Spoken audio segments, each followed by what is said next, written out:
In diesem Video zeige ich dir nun die erste Methode, wie du deine Tomatenpflanzen umtopfen kannst. Hier habe ich einen bestehenden Pflanzkasten noch von letzten Jahr.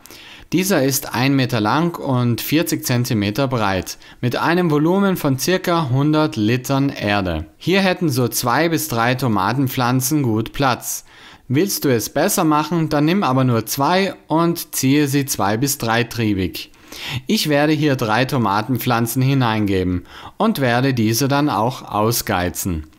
Bevor es losgeht, lockere ich das Erdreich sehr gut auf, denn im Winter hat sich das ganz schön verdichtet. Gut umgraben ist immer wichtig, damit sich die Wurzeln gut ausbilden können. Diese Erde hier ist ja noch vom letzten Jahr und hat somit auch weniger Nährstoffe. Ja, da nehme ich etwas Humus und bessere sie einfach auf. Verwenden tue ich hier den besten Humus und das ist der Wurmhumus oder auch Wurmkompost genannt. Das ist einfach die ausgeschiedene Erde von Würmern auf dem Komposthaufen. Hier stecken alle wichtigen Nährstoffe drinnen, die deine Tomatenpflanze braucht. Um etwas zu sparen, konzentriere ich mich auf die Bereiche, wo gleich die Tomaten reinkommen. Natürlich könnte man auch die komplette Erde damit anreichern. Dann empfehle ich ein Verhältnis von 1:4, also 1 Teil Wurmhumus und 3 Teile Gartenerde. In diesem Falle wären das 25 Liter Wurmhumus und 75 Liter Gartenerde.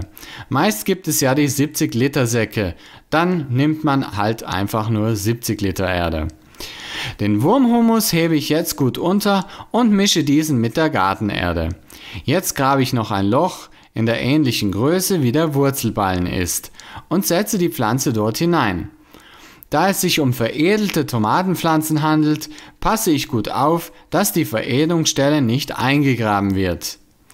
Nachdem ich nun alle Tomaten ins Erdreich gebracht habe, dünge ich gleich mit einem speziellen Tomatendünger die Pflanzen.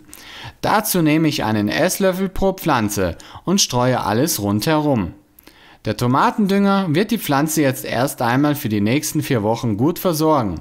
Nach dem 2. bis 3. Blütenstand dünge ich dann noch einmal nach. Die Produkte, die ich verwende, findest du wie immer in der Produktliste.